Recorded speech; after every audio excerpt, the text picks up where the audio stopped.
राम राम जी सभी को। दोस्तों, दुधारू पशुओं में बांझपन एक बहुत ही गंभीर और नुकसानदायक समस्या है। जितना बुरा प्रभाव इसका पशु के स्वास्थ्य पर पड़ता है, उतना ही आर्थिक नुकसान पशुपालक को भी झेलना पड़ता है। तो अगर दोस्तों हमें पशुपालन या डेयरी व्यवसाय को अगर सफल बनाना है, तो ये बहुत ज़रूरी है कि बांझपन की समस्या से हम अपने पशुओं को बचा के रखें। इस समस्या का अगर हमने समाधान खोज लिया तो ये मान के चलिए कि पशुपालन और डेयरी व्यवसाय में हमने सफलता हासिल कर ली। और दोस्तों, कोई भी समस्या या कोई भी बीमारी का इलाज हम तभी कर पाते हैं जब हमें उसके असली कारणों का पता चल जाए। अगर कारण हमने पता कर लिए तो उसी हिसाब से हम उसका समाधान भी कर सकते हैं। तो आइए दोस्तों, आज की इस वीडियो में जानने की कोशिश करते हैं कि आखिर वो क्या कारण हैं कि जिनकी वजह से पशुओं में बांझपन की समस्या आ जाती है।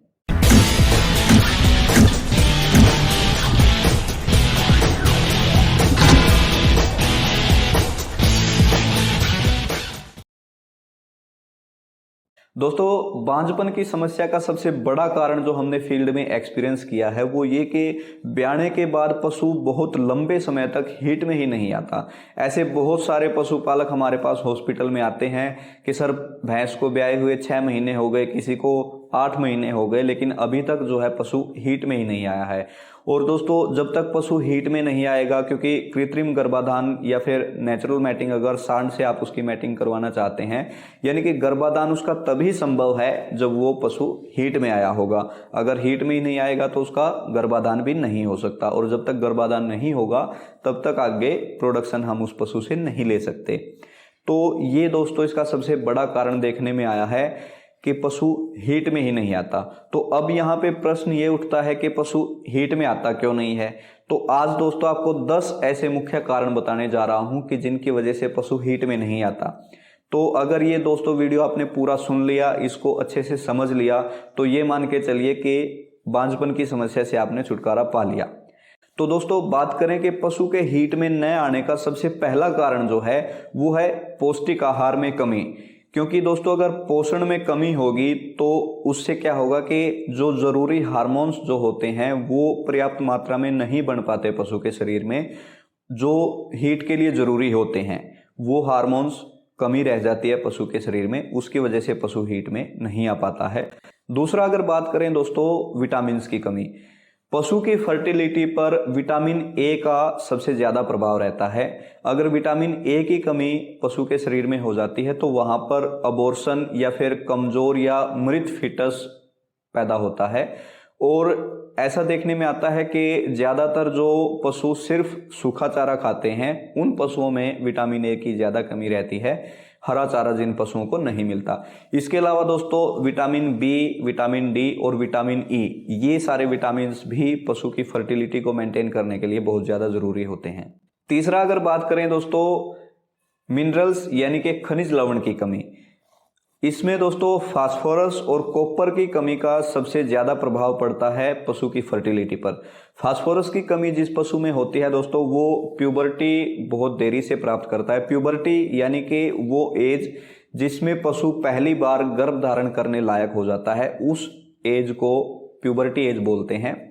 तो फास्फोरस की कमी के कारण प्यूबर्टी एज पशु में देरी से आती है। और कॉपर की कमी जिस पशु में हो जाती है तो उस पशु का जो अंडाशय होता है, बच्चेदानी का जो एक भाग होता है अंडाशय, जहाँ से अंडा बनता है, वो अंडाशय बिल्कुल निष्क्रिय हो जाता है। और अगर अंडाशय निष्क्रिय हो जाता है तो वो पशु फिर हीट में नहीं आ पाता है। चौथा, अगर बात करें दोस्तों मोटापा, ये मेरे ख्याल से आप सभी जानते होंगे कि पशु का वजन अगर ज़रूरत से ज़्यादा बढ़ जाता है तो उसका असर उसकी फर्टिलिटी पर पड़ता है।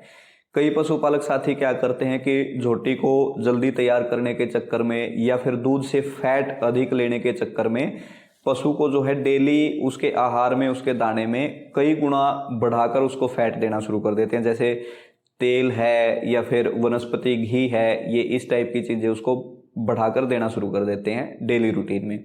तो इससे क्या होता है दोस्तों, जितना फैट पशु को चाहिए वो डाइजेस्ट कर लेता है, ज़्यादा फैट जो पशु को नहीं चाहिए वो डाइजेस्ट नहीं कर पाता है और वो उसके शरीर के अलग अलग हिस्सों में जमा होना शुरू हो जाता है। और उस फैट का कुछ हिस्सा पशु के प्रजनन अंगों पर भी जमा होना शुरू हो जाता है। पशु के प्रजनन अंग में एक अंडाशय, जो मैंने अभी थोड़ी देर पहले बताया, उस अंडाशय पर वो फैट अगर जाके जमा हो गया तो वहाँ से जो अंडाणु निकलना होता है वो निकलना बंद हो जाएगा। पशु हीट में आना बंद हो जाएगा। बाई चांस अगर हीट में आ भी गया तो वहाँ पे, क्योंकि अंडाशय पे फैट जमा हुआ है, अंडाणु वहाँ से निकलेगा नहीं, तो पशु हीट में आ भी गया तो वो कंसीव नहीं करेगा। तो इस प्रकार से दोस्तों मोटापा एक बहुत बड़ी समस्या है। इसके अलावा दोस्तों अगर बात करें, कोई पशु अगर लंबी बीमारी से ग्रसित है, लंबा अगर बीमार चल रहा है, तो वहाँ पर दोस्तों लंबी बीमारी के कारण उसमें कमजोरी आ जाती है, भूख लगना कम हो जाता है, और भूख की कमी से कमजोरी के कारण जो है वही सेम समस्या, हार्मोन्स वगैरह डिस्टर्ब हो जाते हैं और उस वजह से पशु टाइम से हीट में नहीं आ पाता है। इसके अलावा दोस्तों अधिक उम्र, अगर उम्र पशु की बहुत ज़्यादा हो गई है तो वहाँ पर उम्र ज़्यादा होने के कारण पशु में कमजोरी रहती है, और कमजोरी के कारण जो है पशु की फर्टिलिटी प्रभावित होती है। इसके अलावा दोस्तों कुछ टेक्निकल फॉल्ट्स होते हैं, जैसे पशु के अंडाशय पर सिस्ट बन जाना। सिस्ट यानी कि अंडाशय पर एक अल्सर बन जाता है जो उसको जो है पशु को हीट में नहीं आने देता है, ये भी एक बहुत बड़ा कारण है। इसके अलावा साइलेंट हीट एक बहुत बड़ा कारण है। साइलेंट हीट के कारण हीट के लक्षणों का ही पता नहीं चल पाता है, या फिर कम समय की हीट, ये भी एक बहुत बड़ी समस्या है। पशु की हीट का जो समय है वो बहुत कम रहता है और उस चक्कर में पशुपालक को हीट के लक्षणों का पता नहीं चल पाता है। इसके अलावा एक बहुत बड़ा कारण है पशु के प्रजनन अंगों का संक्रमण। आपने कई बार सुना होगा कि बच्चेदानी पर सोजिश हो गई है या फिर बच्चेदानी में इन्फेक्शन हो गया है पशु की, तो वो भी एक बहुत बड़ा कारण है पशु के हीट में न आने का, या फिर अगर हीट में आ जाता है तो इन्फेक्शन अगर होगा प्रजनन अंगों में तो वो कंसीव नहीं कर पाएगा। अब दोस्तों हमने कारणों का पता कर लिया, तो अब बात करते हैं इसके समाधान की। तो वो बड़ा ही सिंपल है। जैसा कि हमने देखा कि बहुत सारे कारण जो है पशु में मिनरल्स, खनिज या फिर विटामिन्स या फिर पोषक तत्वों की कमी के कारण जो है बहुत सारे कारण पैदा होते हैं जिनसे पशु हीट में नहीं आ पाता है।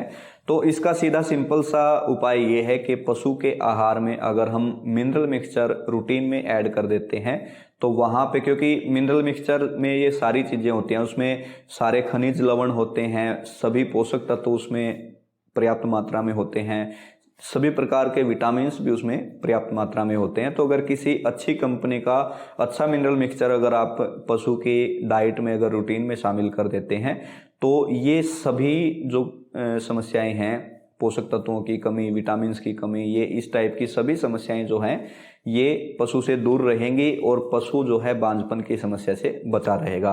तो ये अगर दोस्तों अगर आप चाहते हैं कि अच्छी कंपनी का कौन सा अच्छा मिनरल मिक्सचर पशु को देना चाहिए, इस पर अगर आप चाहते हैं तो कमेंट करके बताइएगा, इस पर भी हम वीडियो ज़रूर बनाएंगे।